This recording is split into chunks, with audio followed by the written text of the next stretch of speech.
কি এবার পাহাড়, সমুদ্র না জঙ্গল? ঘোরার মজা দ্বিগুণ হবে যদি থাকে মুখরোচক, আপনাদের সব সময় সফরসঙ্গী। মুখরোচক, আপনাদের ভালোবাসায় জড়িয়ে ৭৫ বছর পেরিয়ে।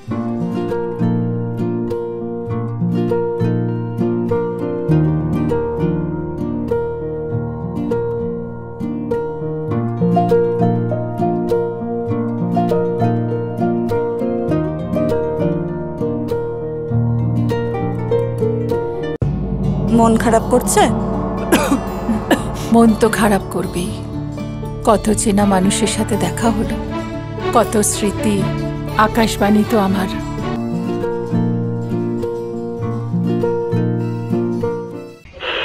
আকাশবাণী কলকাতা, শুরু হচ্ছে মহিলা মহল।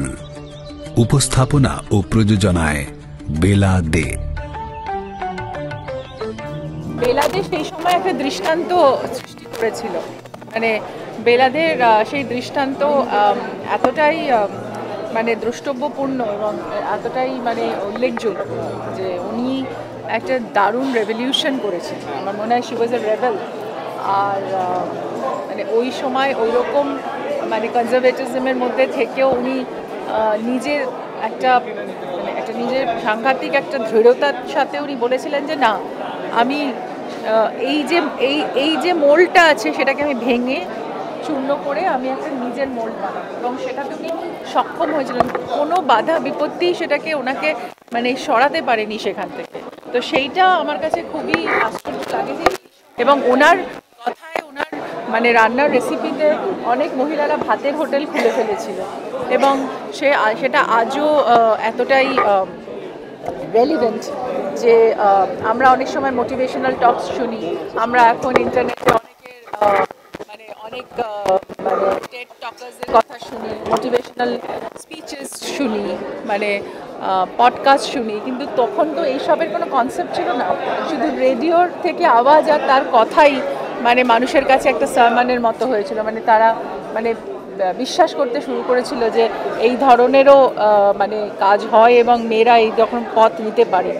সেই সময় সেগুলো উল্লেখযোগ্য, মানে সেই সময় সেগুলো জানা ছিল না, অজানা ছিল, আর কোনো এক্সপোজার ছিল না, কিছু ছিল না। তার সত্ত্বেও উনি শুধু বেতারের মধ্যে কথা বলে মানুষকে উদ্বুদ্ধ করেছিলেন। এটা তো একটা বিশাল ব্যাপার, মহিলা মহল শুরু হয়েছে।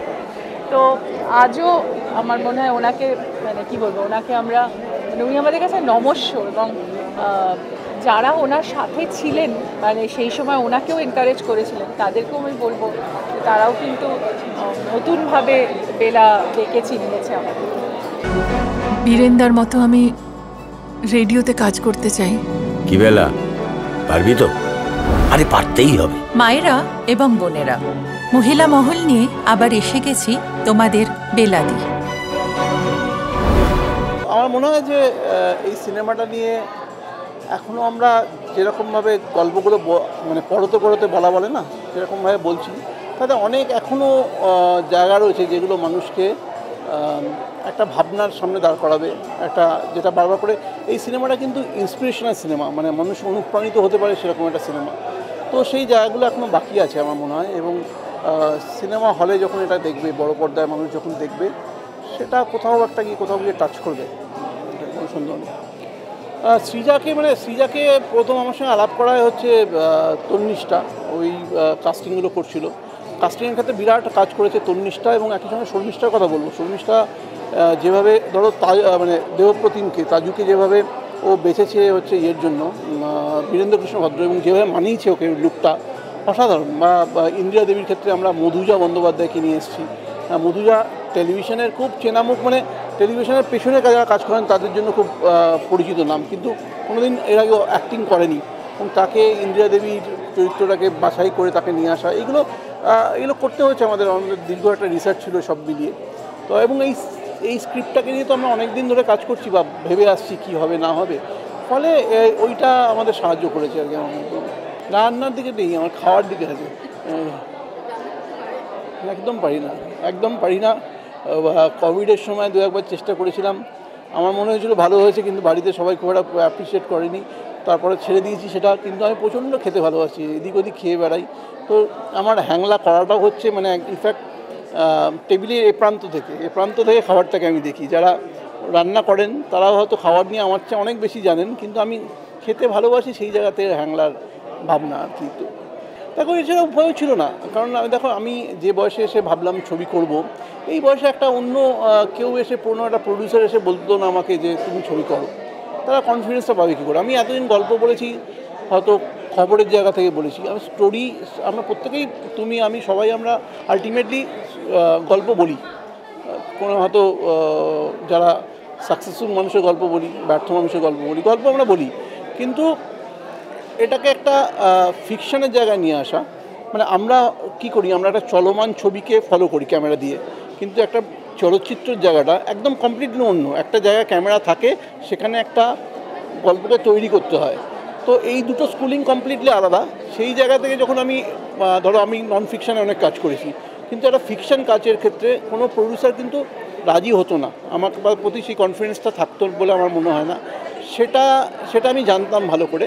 সেই জন্য প্রথম ছবিটা আমার মনে হলো যে আমি নিজেই প্রডিউস করার কথা ভাবলাম, চেষ্টা করলাম, কষ্ট করেছি অনেক রকম, এবং আগামী দিনে কি হবে তাও জানি না। হ্যাঁ, কিন্তু আমার মনে হয় যে সামহাও ওই ছবিটার মধ্যে সেটা রয়েছে, যেটা মানুষের ভালো লাগতে পারে। এবারে দর্শক আসতে হবে, হলে আসতে হবে। এবং আজকে একটা অত্যন্ত গুরুত্বপূর্ণ দিন, যেটা হচ্ছে আমরা এতগুলো বছর ধরে যেটা স্বপ্ন দেখতাম যে বাংলা সিনেমা ঠিক সময়ে প্রাইম টাইমে স্লট পাক, সেটা আজকে হয়েছে। আজকে এরকম একটা দিনে আজকে হয়েছে, এবং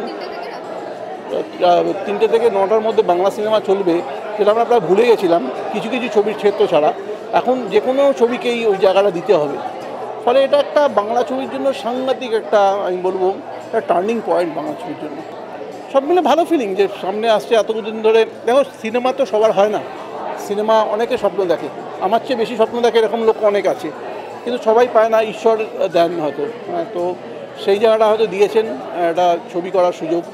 আমরা গল্প বলি বিভিন্ন সময়, হয়তো খবরের দিয়ে বলি, কখনো হয়তো গল্প বই লিখে বলি, কখনো শর্ট ফিল্ম বানিয়ে বলি, বা কখনো সিনেমা বানিয়ে বলবার, একটা বড় পর্দায় সিনেমা বলার গল্প তো এই সুযোগটা সবাই পায় না। সেই করতে আমি অত্যন্ত কৃতজ্ঞ ঈশ্বরের কাছে, বাবা মার কাছে। তো সেটা আমি বলবো ভালো করে। আচ্ছা আসছি, আমাকে না একটু রেডিও অফিসে যেতে হবে। বিশ্বাস হচ্ছে না তো? তাহলে আমার সঙ্গে একদিন বেরো, নিজের চোখেই দেখবে কত ভক্ত তোমার।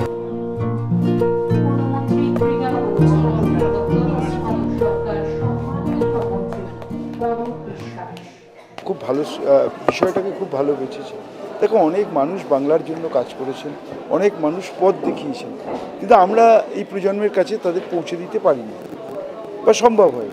কিন্তু আমার মনে হয় যে আমি ধন্যবাদ দেবো অনিলাবকে আর ঋতুপর্ণাকে, যে তারা এত ভালো একটা সাবজেক্ট চয়ন করেছেন এবং বেলা দিয়ে একটা সময় বাংলার ঘরে ঘরে পৌঁছে গেছেন। কখনো মহিলা মহলের মধ্যে দিয়ে, কখনো বেলাদির রান্নাঘরের মধ্যে দিয়ে। আমার মনে হয় বাংলার তৎকালীন মায়েদের, দিদিদের, বোনেদের রান্না শিখিয়েছিলেন বেলাদি। এবং সবথেকে বড় কথা যে ফাইট, তিনি যে সংগ্রামে লড়াই করেছিলেন আজ থেকে 80 বছর আগে, তখন যে লড়াইটা তিনি দিয়েছিলেন, আমরা স্ত্রী স্বাধীনতা বলি, কিন্তু এই যে লড়াইটা সেই সময় তিনি দিয়েছিলেন, বাইরে ঘরে সবার সঙ্গে লড়াই করে এই জায়গায় পৌঁছেছিলেন, এটা মনে হচ্ছে এই ছবির সবথেকে বড় সাফল্য। দেখো সিনেমা তো সবথেকে ভালো জিনিস হচ্ছে এটা ভালো গল্প বলা। যে যত ভালো গল্প বলতে পারবে, যত ভালো পিকচারাইজেশন হবে, সেইভাবে সিনেমা হয়। কিন্তু বিষয়টা সত্যি খুব ভালো, আমি এটা নিঃসন্দেহে বলতে পারি। এবং আজকের সমাজ ব্যবস্থায় এরকম মহিলাদের আরও তুলে আনা উচিত।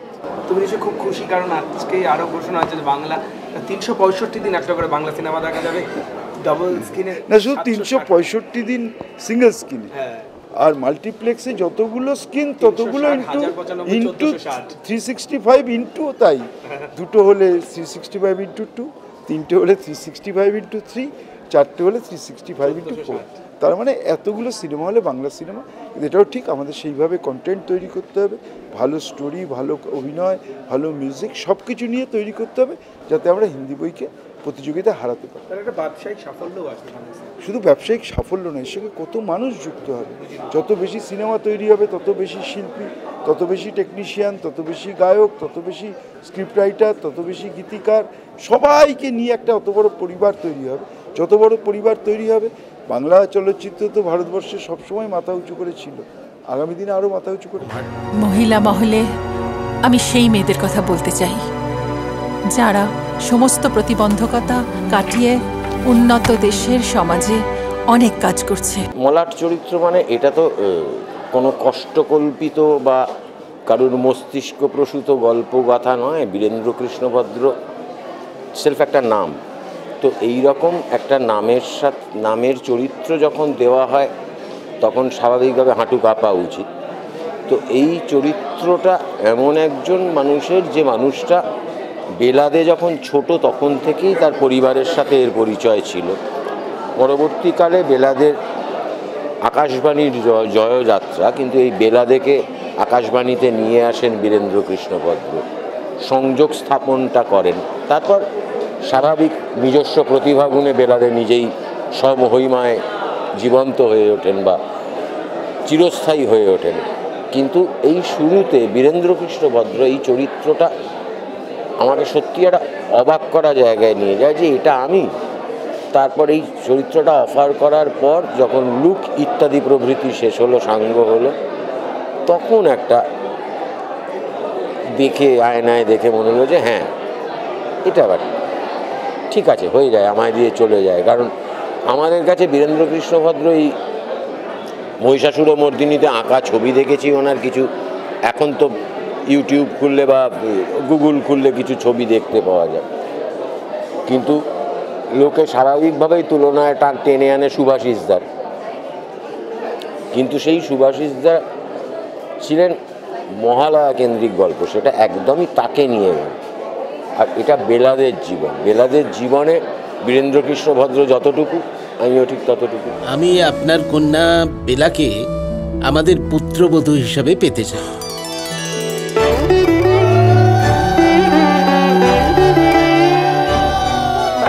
বেলার চরিত্রে এবং ছোটবেলাটা, তো একটুখানি তোমার অভিজ্ঞতাটা শুনি।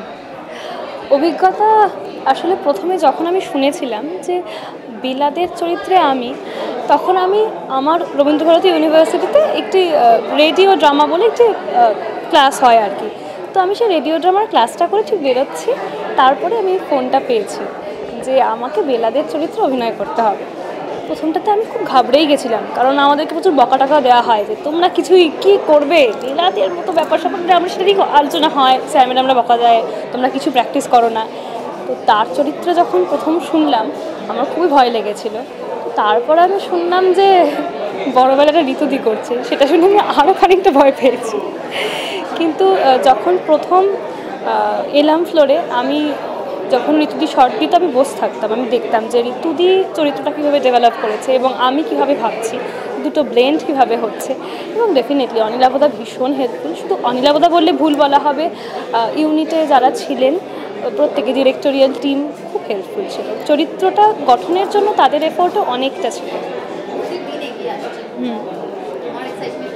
ভীষণ ভীষণ এক্সাইটেড, কারণ যাকে নিয়ে সিনেমা, যার বায়োপিক হচ্ছে তার চরিত্র অভিনয় করছি, এবং সেটা আমার এখনও হাত পা ঘামছে, বিকজ আমি ভীষণ এক্সাইটেড। আমি এসেই আগে জিজ্ঞেস করলাম গানটার কি খবর, গানটা কবে রিলিজ হচ্ছে, কারণ গান নিয়েও অনেক কিছু জল্পনা কল্পনা এবং অনেক কিছু চরিত্র বুনতে গেছে গানগুলোর মধ্যে দিয়ে, তাহলে খুবই এক্সাইটেড। ভদ্রলোকের বাড়ির কোনো ছেলে মেয়েকে আজ অব্দি দেখেছেন রেডিওয় গিয়ে চাকরি করতে? স্বাধীনতা যদি না পাওয়া যায় তাহলে তা কেড়ে নিতে হয়। আমার বাড়ির লোকরা কেউ চায় না যে আমি অল ইন্ডিয়া রেডিওতে কাজ করি। তুমি যাও বেলা। আমি আসছি বাবা। अभी बेला दे है, you are doing really well.